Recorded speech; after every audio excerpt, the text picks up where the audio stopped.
자, 이번 시간에는 기획, 사고, 능력입니다. 자, 파워포인트로 가도록 하겠습니다.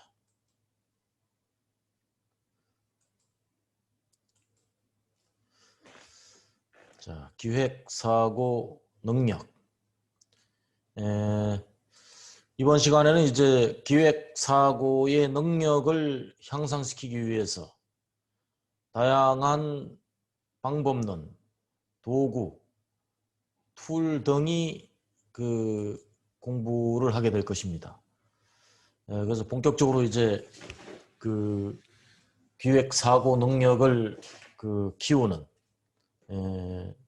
실제 이제 산을 오르기 시작하는 그런 단계가 되겠습니다. 자, 사고의 종류와 개념입니다. 두 가지가 있어요. 첫째, 고객지향적 사고. 자, 이것이 이제 현대 기업에서 마땅히 가져야 될 그런 사고가 되겠고요. 두 번째는 시스템적 사고입니다. 그래서 이 두 가지 사고 체계가 균형적으로 작동이 됐을 때 전략가로서 이제 기획가로서의 기본적인 그런 자질이 확립이 되는 것입니다. 그래서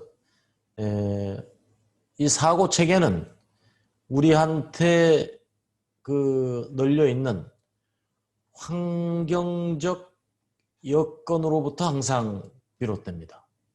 그래서 우리는 목적 지향적 사고를 하게 될 텐데요.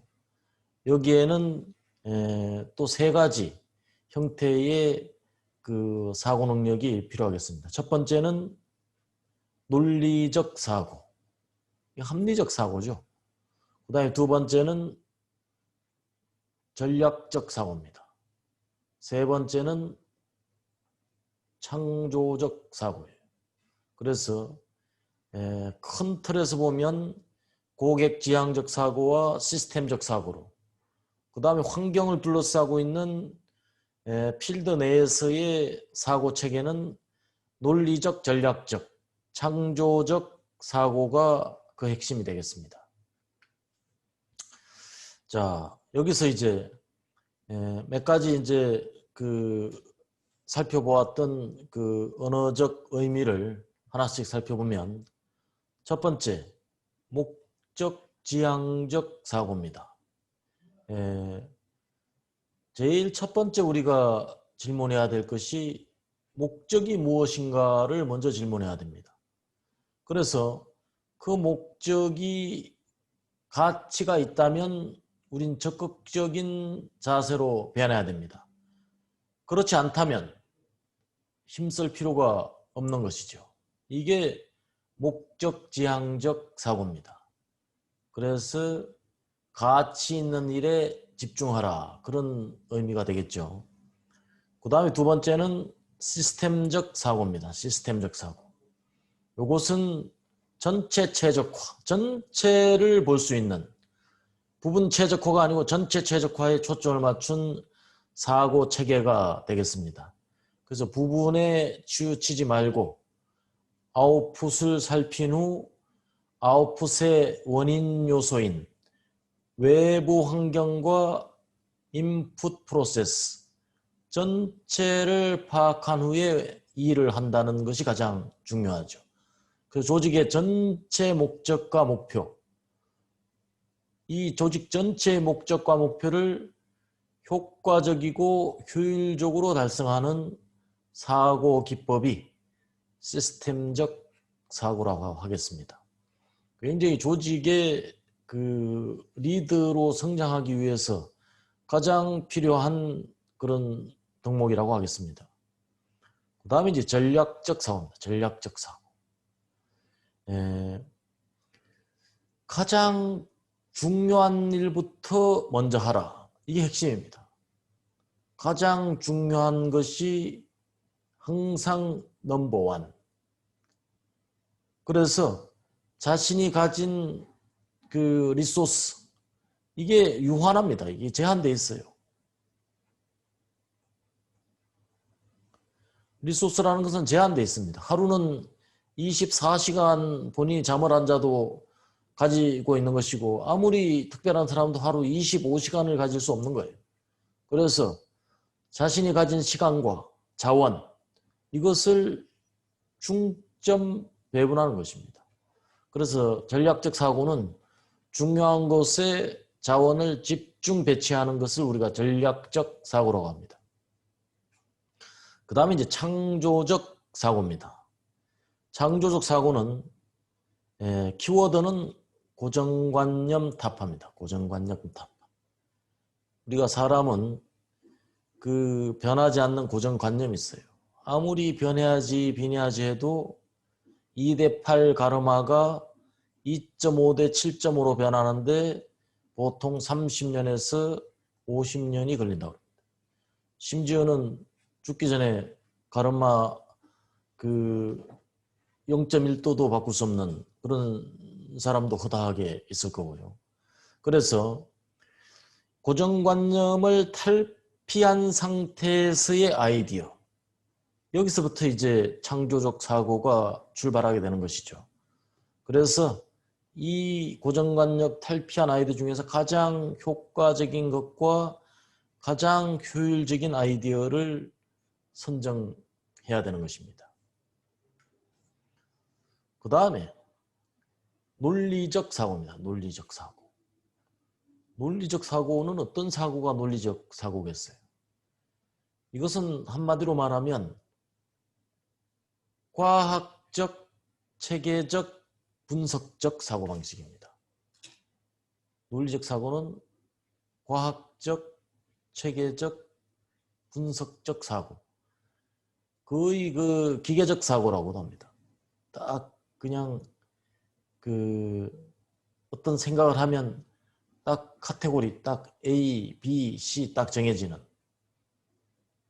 이런 아주 체계적, 과학적, 분석적 사고 체계.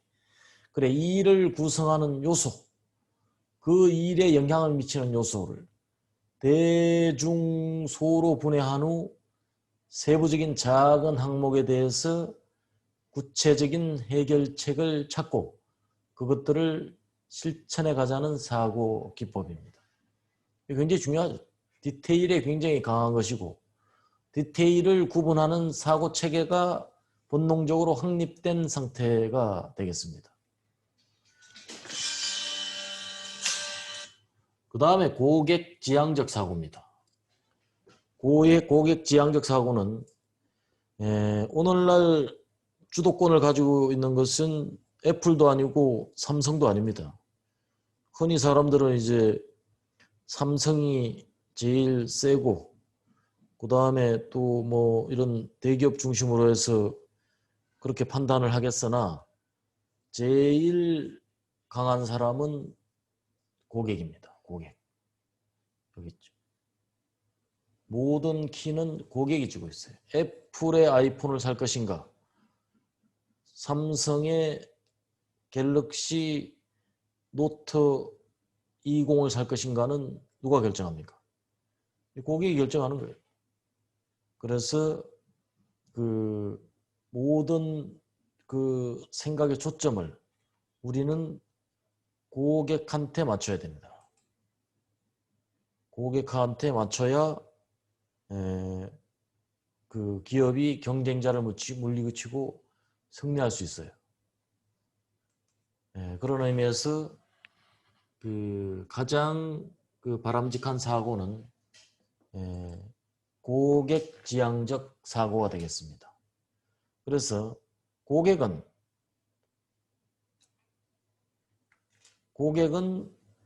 그 나나 또 우리 조직의 그 누군가를 어느 수준으로 기대하고 있는가를 파악한 후에 생각하는 방식. 이게 이제 고객지향적 사고. 그러니까 매사에 어떤 생각을 하는 기준이 내가 이 일을 할 때 고객이 만족할까? 이렇게 생각한다면 그건 고객지향적 사고죠. 그래서 과거의 목적 지향적 사고, 우리 기업이 어디로 나아가지? 이게 이제 목적 지향적 사고죠. 여기에서 벗어나서 고객 만족이 목적이 된다면 이 목적 지향적 사고는 고객 지향적 사고와 동일하게 되는 것입니다. 그래서 고객 만족 없이는 기업 구성원들의 안정과 성장은 보장될 수가 없습니다. 그래서 고객 지향적 사고의 가장 근본이 되는 것은 기업의 번영의 중심이 고객이라는 생각이죠. 그 다음은 4차원적 사고입니다. 우리가 이제 목적 지향적 사고 있죠. 그 다음에 시스템적 사고를 통해서 조직 또는 일의 현재 모습뿐만 아니고 미래에 어떻게 변화할 것인가에 대해서 현재 시점에서 예측을 했어요. 그래서 그에 대한 대비와 준비를 하자고 하는 사고 기법이 바로 4차원적 사고입니다. 그래서 기본적으로 그 현재 파악한 조직이나 일의 모습뿐만 아니고 미래에 이게 어떻게 될 것인가를 미리 예측하는 것, 그 준비에 대한 사고 기법이 4차원적 사고가 되겠습니다. 자, 다음은 기획사고의 형성 과정입니다. 자, 기획사고는 목적한 바를 달성하기 위해서 대안을 수립해가는 그런 과정이고 그 과정에서 우리가 발생하는 사고 체계입니다. 그래서 효과적인 대안 수립은 항상 중요한 것이 첫 번째가 경험입니다. 경험. 축적된 경험. 이게 첫 번째. 그 다음에 지식. 그 다음에 세 번째 정보와 그 전략적 사고가 어떻게 갖춰져 있느냐에 따라서 결정이 됩니다. 그래서 기획사고의 형성은 크게 경험은 뭐 이건 돈 주고도 살 수 없는 거죠. 또 일시적으로도 될 수 없는 것입니다. 이건 겪을 만큼 시간을 가지고 겪어야 가능한 것이죠. 그 다음에 지식, 그 다음 세 번째 정보, 그 다음 네 번째 전략적 사고에 의해서 얼마나 좋은 기획이 나올 것인가가 판걸음이 나는 것입니다. 그래서 과거에는 효율지향적 문제 해결이 굉장히 중요시 여겼다고 한다면 미래에는 창의적 문제 해결입니다. 그 시스템적 어프로치를 보면 문제 해결의 시스템적 어프로치. 거기에 보면 첫째, 우리가 경험이나 지식, 정보를 기본적으로 가지고 있어요. 그래서 여기서 우리가 생각하게 됩니다. 논리적으로 생각하고 전략적으로 생각해요. 자, 이 논리적으로 생각한다는 건 뭐냐면 이 문제의 구성 요소에 대해서 자, 이 문제는 A와 B와 C로 구성되어 있겠다.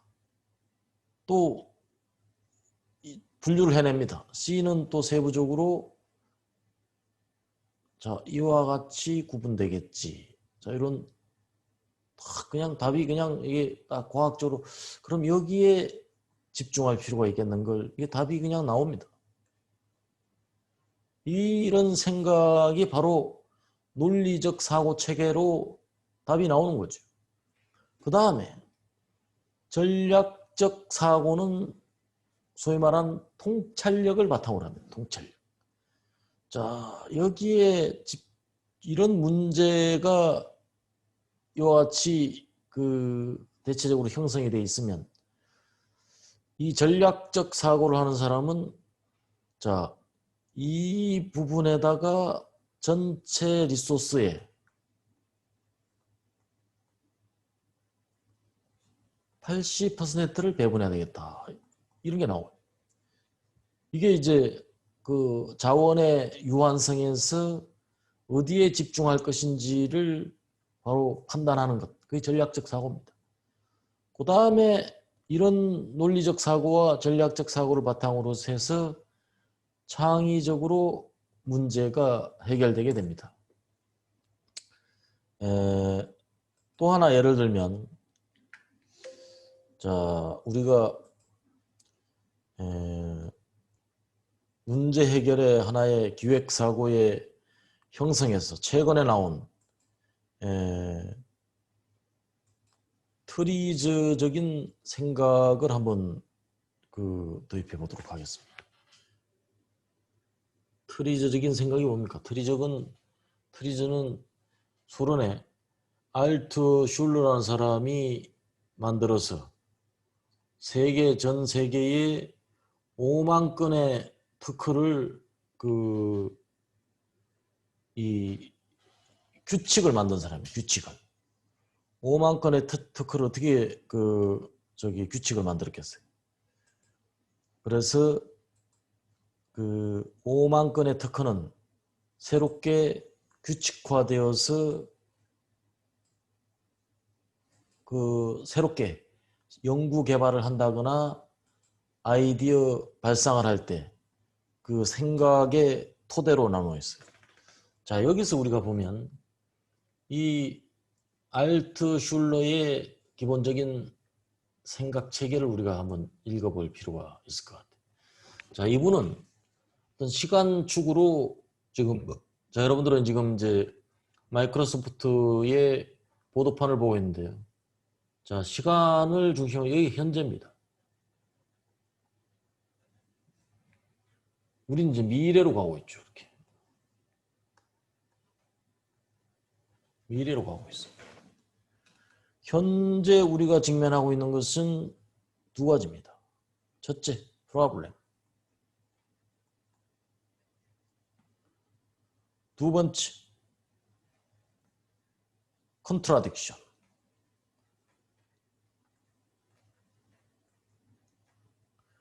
컨트라딕션 뭐예요? 모순이죠, 모순. 그래서 현재 우리가 문제를 규정하자면 그냥 있는 그대로 문제, 조금 더 좀 고상하게 말하면 어떤 모순 덩어리를 가지고 있는 거예요. 모순 덩어리. 이 모순 덩어리도 크게 세 가지로 분류를 했죠. 첫 번째는 행정적 모순. 자, 두 번째는 기술적 모순. 세 번째는 물리적 모순. 자, 이와 같이 세 가지 모순으로 분류를 했어요. 여기서 행정적 모순은 현재 가지고 있는 자원이나 리소스 대비 너무 허황될 때, 뭐 오늘 중에 책 한 권을 만들어라. 이거는 행정적 모순이에요. 책 한 권과 하루라는 이런 물리적 시간과는 이거는 가능하지 않다는 얘기죠. 자, 이런 것들을 우리가 물리적 모순이라고 합니다. 그러나 때로는 행정적 모순이라고 합니다. 때로는 한강의 기적 같은 건 이런 행정적 모순을 극복한 사례. 경부고속도로를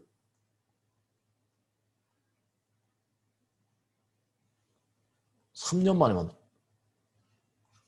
야, 이거는 전대미문의 사건이죠. 이런 거는 행정적 모순을 인간 의지, 인간 능력의 한계를 통해서 극복한 겁니다.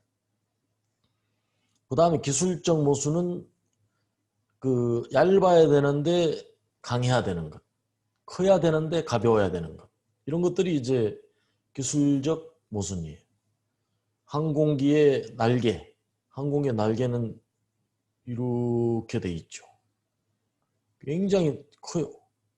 그래서 이쪽은 이렇게 둥글게 돼 있고 이쪽은 좁게 돼 있죠. 그래서 그 굉장히 큰데도 가벼워요. 이 특수 소재를 사용해요. 듀랄루민이라는 가벼우면서도 대단히 견고한 이런 소재가 기술적 모순을 뚫고 나온 거죠. 그다음에 물리적 모순은 그 존재해야 되는데 반면에 존재하지 않아야 되는 거예요. 이게 뭔 얘기예요? 철학하는 것도 아니고. 항공기의 랜딩 기어. 이건 이착륙을 할 때는 꼭 필요합니다. 그러나 그 비행을 할 때는 필요가 없어야 되죠. 이런 게 그 물리적 모순을 극복한 거예요. 그래서 이착륙할 때는 폈다가 그냥 그 비행을 할 때는 접었다가 하는 이런 그 모순의 고리를 끊었다 이렇게 이야기를 합니다. 자, 그 세 가지 모순을 지금 현재 상태에 우리가 가지고 있다. 그래서 우리가 나아가고자 하는 미래다. 미래. 여기가 미래입니다. 여기가 미래로 나아가고자 하는데 이 문제와 모순을 갖다가 어떻게 해야지 이 미래로 나아갈 수가 있느냐. 소위 말해서 멀티 스커리닝. 멀티 스크린. 이게 이 시스템적 사고의 총체적인 결합입니다. 거기에다가 과학적 도구까지를 겸비한 전혀 그 빠짐없이 논리적이고 과학적으로 문제를 조합해 나가는 그런 과정을 우리가 멀티 스크린이라고. 그럼 우리가 결국은 이상에 도달하게 되죠. 아이디얼리티. 이상에 도달. 이상은 뭐예요? 유해한 기능분에 유익한 기능을 이상이라고 했어요. 아이디얼리티. 그래서 유해한 기능을 극소화하고 유익한 기능을 극대화했을 때 우리는 이상에 도달하게 된다 그랬죠. 자, 그러기 위해서는 이 이상의 크기가 크면 클수록 미래와 그리고 이제 타임 이만큼의 지식이 필요하다. 목표가 크면 클수록 더 큰 지식이 필요한 거예요. 그래서 이게 지식의 양, 필요한 지식의 양 또는 필요한 정보의 양입니다.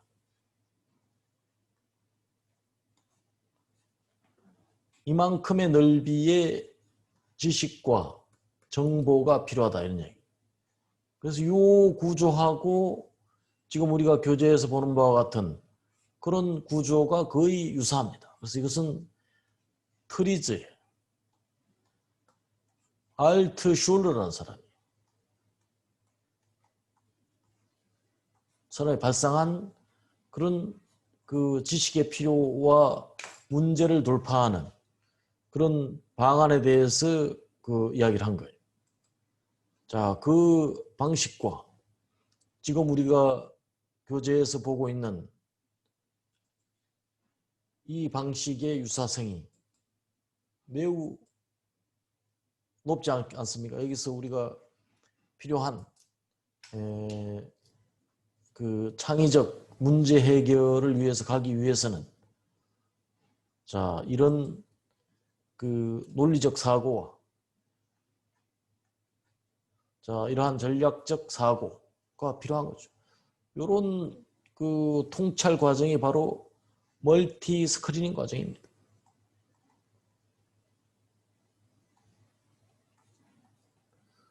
그 다음에 이런 논리적 사고 과정이 바로 그 모순과 문제를 돌파하는 그런 그 체계적 사고방식이 됩니다.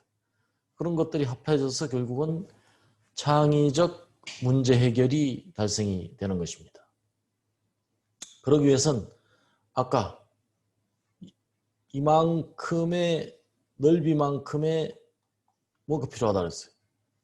경험이나 지식, knowledge가 필요하다 이런 이야기 했죠. 요 이야기.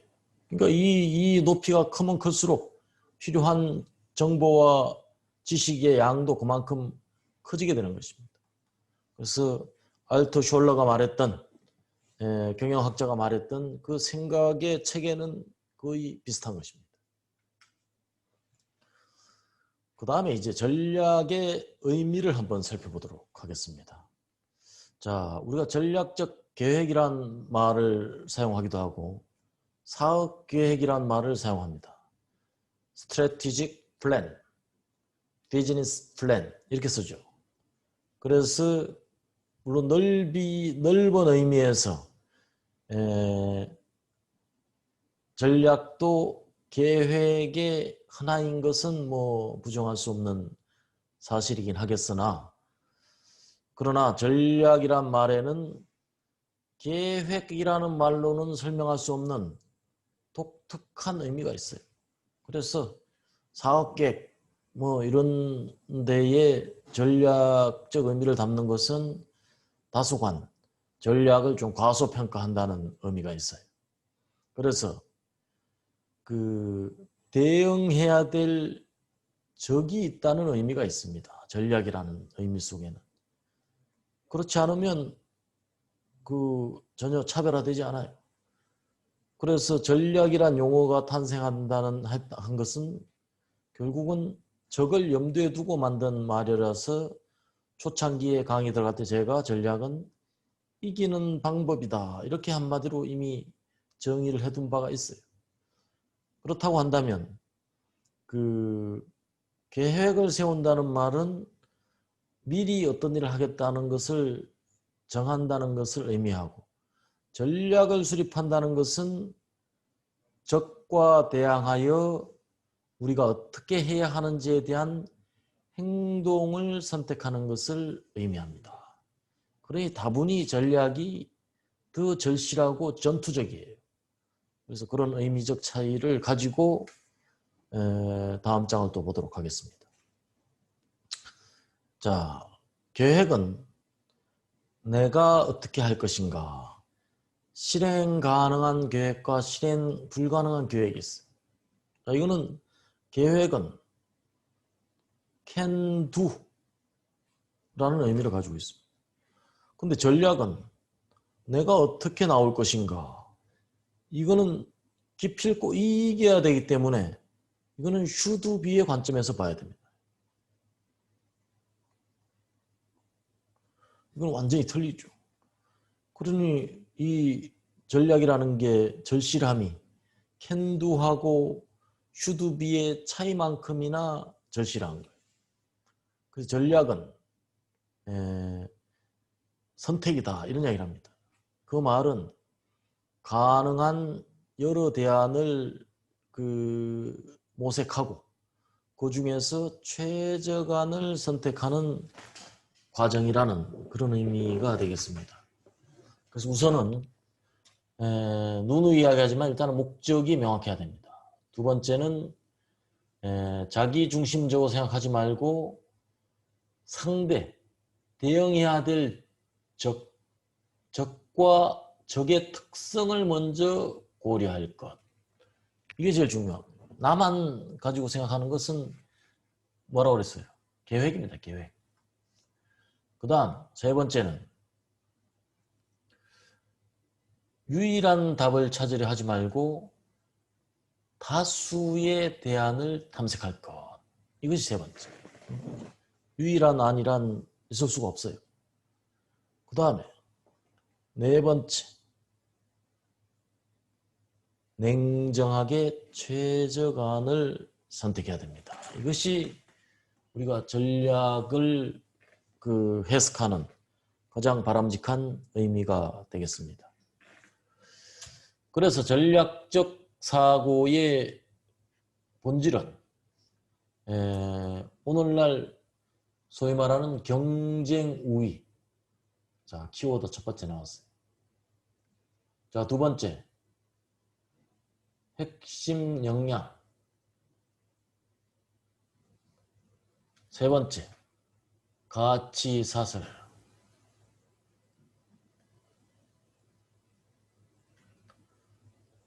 밸류 체인이라고 하죠. 그 다음 산업 구조 분석. 그 다음에 전략적 사고.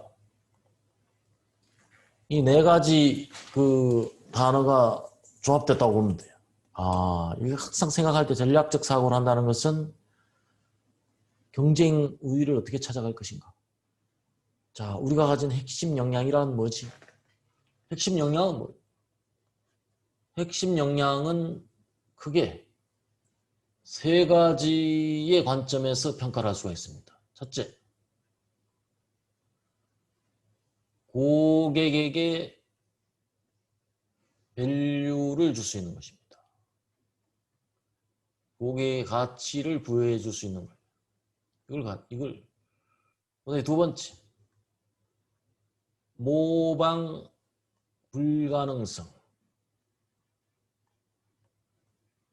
누구나 쉽게 따라할 수 있으면 핵심 역량이라고 할 수 없습니다. 세 번째는 확장 가능성이 있어야 돼요.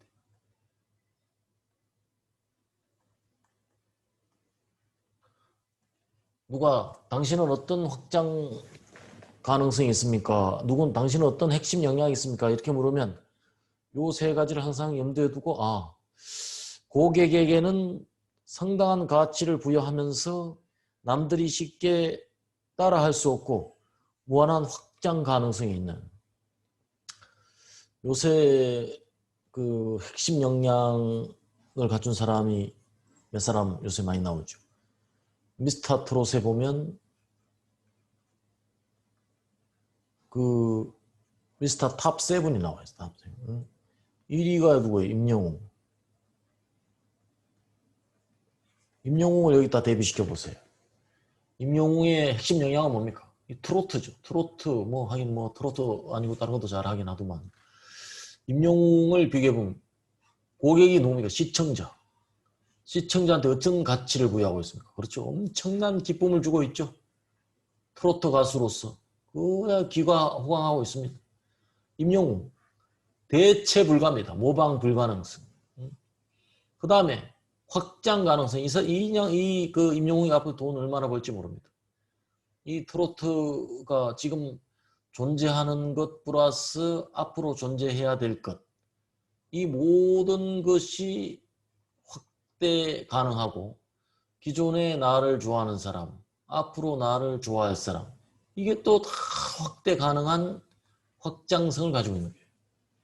그러니 임영웅의 핵심 역량이야말로 엄청난 거죠.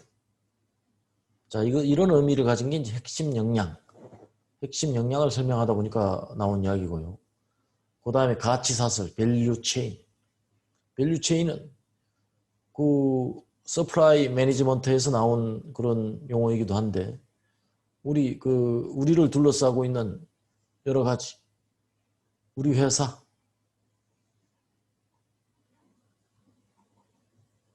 그 다음에 서플라이어 그 다음에 고객 경쟁사 이런 것들이 우리 회사를 둘러싸고 있는 가치 사슬입니다. 그 다음 산업구조 분석. 산업구조 분석은 포트의 산업구조 분석이 굉장히 유명한데 비슷합니다. 서플라이어, 공급자죠. 그 다음 우리 회사, 경쟁사,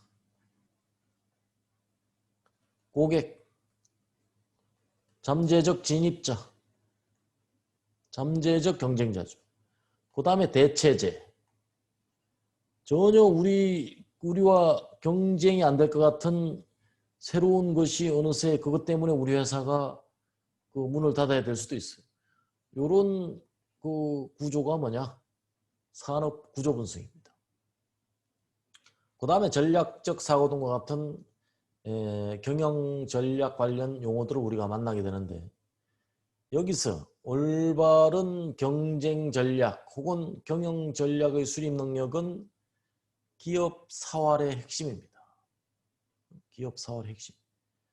살고 죽는 것이 바로 이 언저리 어디에 존재하는 거예요. 그래서 경영 전략은 다시 올바른 전술로 변환되어서 구체화됩니다. 그래서 전략 수립 능력은 이제 단순히 최고 경영자나 기획실 요원들에만 요구되는 게 아니고 회사의 핵심 역량이 하나로 인식되고 있습니다. 그 필요성은 그 시대 상황, 또 시대 정신을 어떻게 파악하고 거기에 얼마나 정확하게 조준하느냐에 달려 있어요. 누구는 오조준을 하고 누구는 정조준을 한다면 누가 이기겠습니까? 이미 그 조정하는 걸 보고 이미 승리가 누구에게 있는가를 우리가 이미 판별할 수가 있어요. 그래서 전략적 사고방식에서 우수한 기획은 항상 탄생하게 마련입니다. 누구에게? 시대 상황을 예리하게 포착하고 판단하는 자에게 탄생됩니다. 자, 그 다음에 이제 히트 상품, 히트 비즈니스를 탄생시키는 전략적 사고방식입니다. 여러분, 히트 상품 뭐 생각나는 게 있어요? 히트 상품 뭐가 있습니까? 참이슬. 히트 상품이죠. 또 뭐가 있습니까? 신라면. 또 뭐가 있어요? 히트 상품. 생각나는 거. 자, 건조기. 그 다음에 진공청소기. 무지하게 많죠.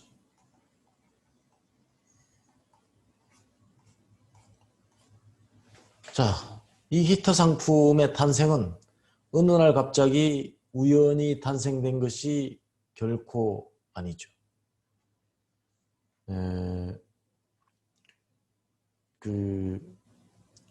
진실이라는 말이 있습니다.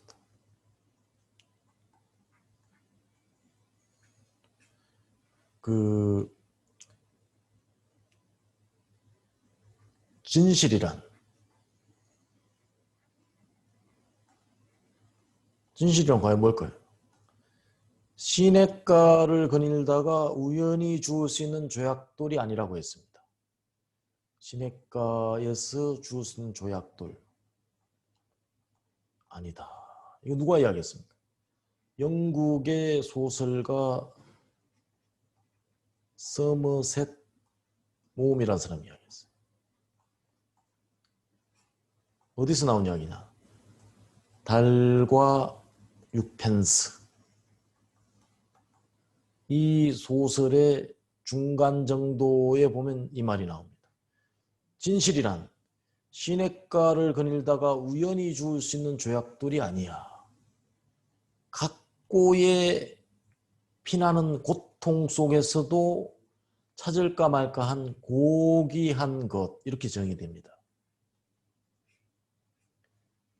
히트 상품이란 시냇가를 거닐다가 우연히 주울 수 있는 조약돌이 아니다 이거예요.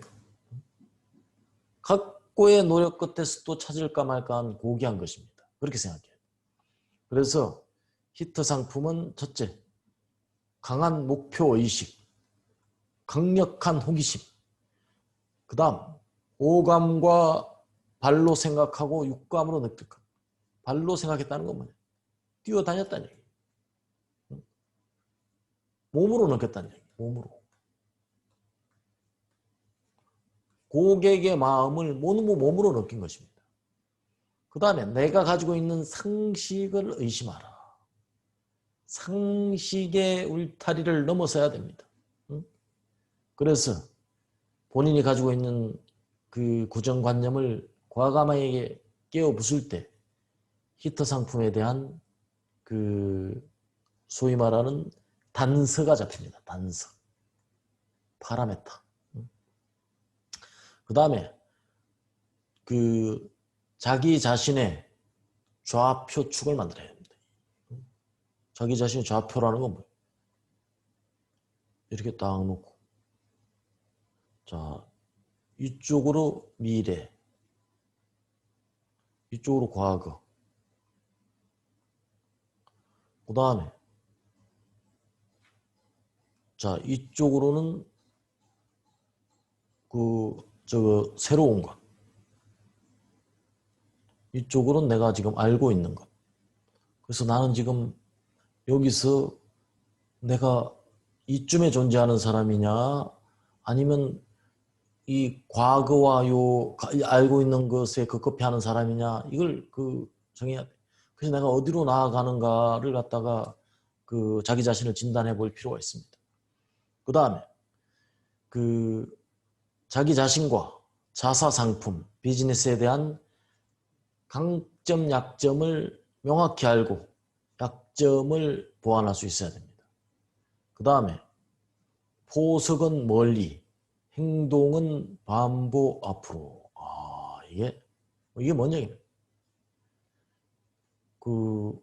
바둑을 두면 구단과 구급이 있습니다. 구급은 그냥 축으로 몰면 계속 나갑니다. 이렇게 쭉 나가서 끝에 가서 축이네 이런단 말이죠. 두 수 앞을 못 보는 거예요. 그러나 구단은 한 수를 두면서 이 바둑 끝나면 내가 반집을 지겠다. 반집까지를 계량을 할 수 있는 능력을 가지고 있어요. 그래서 이렇게 멀리 볼 수 있는 것은 수준이죠. 그러나 절대 빨리 하지 않습니다. 천천히 반보씩 생각의 생각을 거듭한 끝에 앞으로 나갑니다. 구급은 생각은 짧게 하고 행동은 급해요. 치명적 실수죠. 구급은 포석은 짧게, 행동은 두 발씩 건너뛰어서 앞으로 나갑니다. 이거 재앙적 상황을 맞이할 게 눈으로 안 봐도 뻔히 아는 이런 상황입니다. 그 다음, 우선순위와 적실천을 구분해야 돼요. 지금 당장 할 것은 다음에 하지. 다음에 해도 될 것은 지금 당장 하고. 이러면 이거 망하는 겁니다. 그래서 히트 상품을 만드는 그런 사람들의 어떤 노력은 진실을 찾아가는 사람처럼 각고의 고통 속에서도 찾을까 말까한 고귀한 것이다. 라는 걸 우리가 자각해야 됩니다. 그 다음에 포트 교수의 전략적 3요소는 잠시 쉬었다가 계속하도록 하겠습니다.